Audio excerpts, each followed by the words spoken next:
Senhor presidente, enquanto nós estamos aqui na sessão da Câmara Municipal do Rio de Janeiro, milhares de focos de queimada continuam a atingir a Amazônia, o Cerrado, a Mata Atlântica, praticamente todos os ecossistemas do nosso país. Pantanal. No Rio de Janeiro também, mais de 100 focos de incêndio. Recentemente, eu e um grupo de militantes da esquerda socialista criamos um portal de comunicação chamado Contrapoder. Toda semana, agora eu participo, às quintas-feiras à noite, por Skype, da reunião do Conselho Editorial do Contrapoder. E às segundas-feiras, nós publicamos o editorial do nosso órgão de comunicação, da nossa plataforma de comunicação. Eu gostaria de ler o editorial do Contrapoder dessa semana. A crise ambiental vai às ruas. A gigantesca cortina de fumaça que escureceu a cidade de São Paulo em pleno dia e precipitou uma chuva escura, saturada de partículas de queimada, disparou o sinal de alerta da urgência de deter a dantesca devastação da Amazônia. A floresta em chamas não pode ser dissociada da nova corrida por terras instigada pelo governo Bolsonaro. Os dados são aterradores. Apenas no mês de julho, a derrubada na Amazônia comprometeu uma área superior ao território da cidade de São Paulo.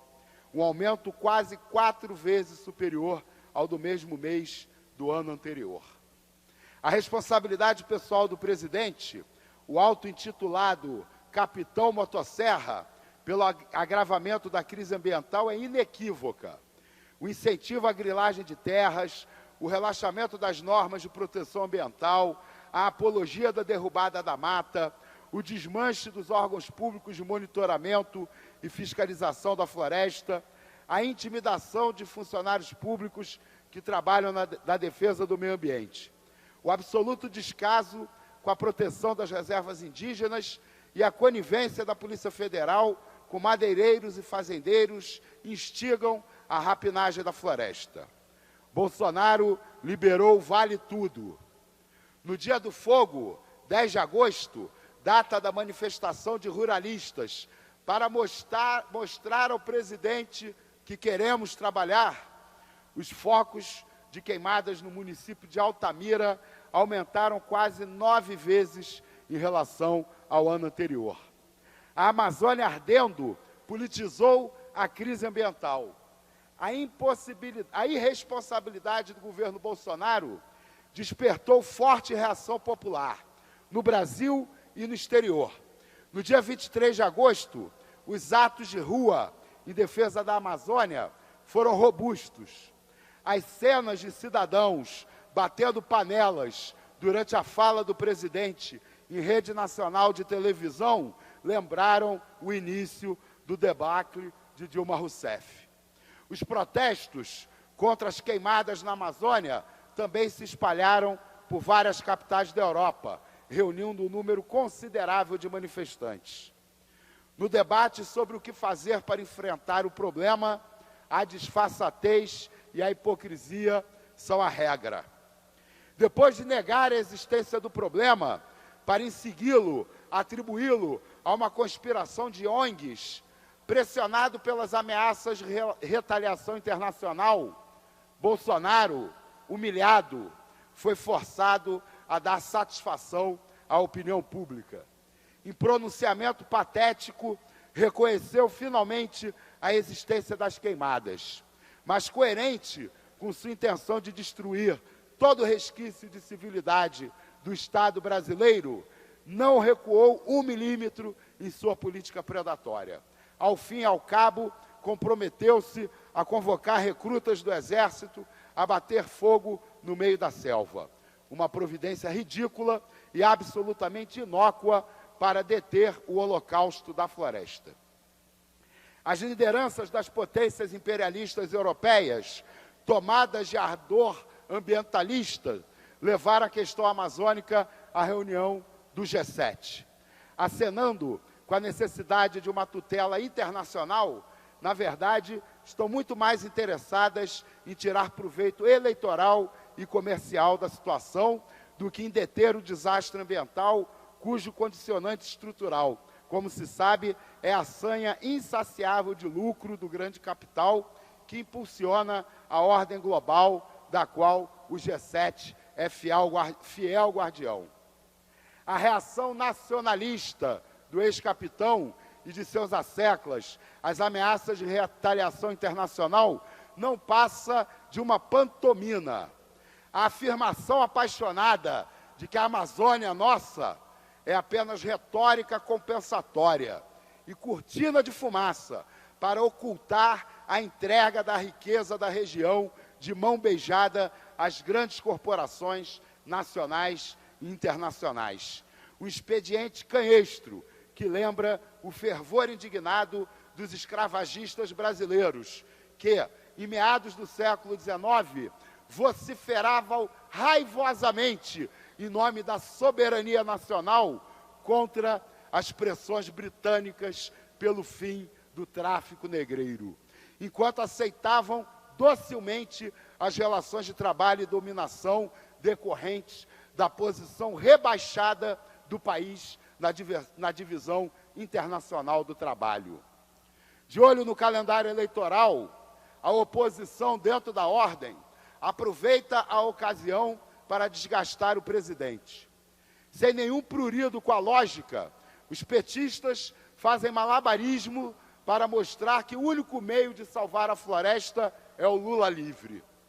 Os paladinos do ecocapitalismo, Marina Silva à frente, clamam pela restauração da governança ambiental como única forma de administrar o ritmo e a intensidade da destruição ambiental. Não há dúvida de que a política criminosa de Bolsonaro acelera perigosamente a destruição dos principais reservatórios de riqueza biológica do planeta. Mas é preciso não esquecer que a violência contra a Amazônia não é de hoje.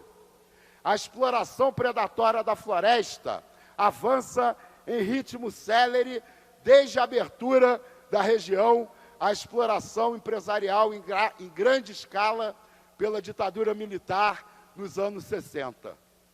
O processo ganhou proporções cataclísmicas após 1995, com a expansão da fronteira agrícola e mineral vinculada aos grandes negócios da globalização. A dimensão da catástrofe fica evidente quando se constata que a discussão entre cientistas é para saber se a área de mata destruída nas últimas 2 décadas, período dos governos tucanos, petistas e MDBistas, equivale ao território do Uruguai, do Paraguai ou da Alemanha. A crise ambiental é uma das formas de manifestação da barbárie capitalista no Brasil. A superexploração do trabalho corresponde à depredação acelerada dos recursos naturais. Sem colocar em questão a totalidade do padrão de desenvolvimento, não há como enfrentar suas causas estruturais. Os interesses econômicos responsáveis pela destruição das florestas têm nome e endereço. O agronegócio, as mineradoras, as indústrias de tratores e equipamentos mecanizados rurais, as empresas de agrotóxicos, fertilizantes e sementes transgênicas, as grandes construtoras, as hidrelétricas, as siderúrgicas e o sistema financeiro, que lubrifica e potencializa o financiamento de toda essa engrenagem, sob a bênção de uma plutocracia aculturada, que não abre mão de copiar os estilos de vida e padrões de consumo das economias centrais. A defesa do meio ambiente passa pela luta de classes. A burguesia não tem como salvar a floresta. Nacionalismo compensatório, imperialismo cínico e cooperação baseada na governança ambiental não são soluções para a Amazônia. Quem cuida da floresta é o homem livre, no terreno. Só uma intervenção popular pode deter a marcha insensata da catástrofe ambiental. Em última instância, a preservação da Amazônia depende da capacidade dos trabalhadores de realizarem um modo de produção e consumo que respeite o trabalho e o meio ambiente. Dia 20 de setembro, todos na greve global pelo clima. Obrigado, senhor presidente. Eu estava preocupado de ter outro vereador inscrito e a leitura do do editorial do Contrapoder foi longa, mas eu queria fazer ainda algumas observações sobre esse editorial, chamando a atenção para alguns pontos importantes. É muito importante que a humanidade perceba que nós chegamos no limite dos marcos civilizatórios atuais. A crise ambiental que nós estamos enfrentando no planeta, ela não é uma crise ambiental que possa ser resolvida com modificações superficiais no modelo de desenvolvimento do planeta. São mudanças profundas que precisam ser feitas. E essa crise ambiental na Amazônia, ela é fruto exatamente disso. É uma crise ambiental produzida por um modelo de desenvolvimento que tem, entre os seus fundamentos, um mercado internacional de alimentos cada vez mais monopolizado e cada vez mais predatório. O que destrói a Amazônia hoje? Além da mineração, que é um grave problema para a Amazônia, o que destrói a Amazônia é um pacto entre uma meia dúzia de multimilionários e bilionários brasileiros, que são donos da indústria da alimentação no país, e o mercado internacional de alimentos, outra meia dúzia de bilionários e multimilionários, que faz a distribuição internacional desses alimentos. O brasileiro não ganha com o agronegócio. O agronegócio está todo dia na televisão dizendo que ele é pop, precisa ficar repetindo a propaganda de que o agronegócio é bom o tempo todo, justamente porque ele não é bom, ele não é nada bom. Ele garante lucros para meia dúzia e devastação ambiental para o planeta, em função de um pacto que diz que o papel do Brasil na economia internacional é ser fornecedor de alimentos para o mundo. Olha, é um problemão, porque hoje o Brasil investe em duas frentes em que ele não poderia estar investindo. Por um lado, uma parte da sociedade diz que o futuro do Brasil vai vir dos royalties do pré-sal. Bom, o futuro do país não pode vir dos royalties do pré-sal, porque ou nós vamos explorar o pré-sal, ou haverá um futuro para o planeta. As emissões dos gases de efeito estufa já deveriam ter sido reduzidas. A gente não pode planejar o futuro do Brasil esperando que a gente vai explorar os royalties do pré-sal. E da mesma maneira, a gente não pode acreditar num futuro para o Brasil que passe por aumentar a participação do agronegócio e da mineração na destruição do planeta. É difícil, é duro, mas o tamanho do problema que nós estamos enfiados é que esse modelo de desenvolvimento, que é global, é internacional, a qual o Brasil é subordinado enquanto economia periférica, ele se esgotou. Ele se esgotou. Por exemplo, no que tange à alimentação, a gente precisa urgentemente, e isso serve para proteger a Amazônia, o Cerrado, a Mata Atlântica, o Pantanal e os Pampas Gaúchos, precisamos urgentemente acabar com a circulação internacional de alimentos da maneira que ela acontece. Nós temos que buscar soberania alimentar dos povos. A produção de alimentos tem que se regionalizar.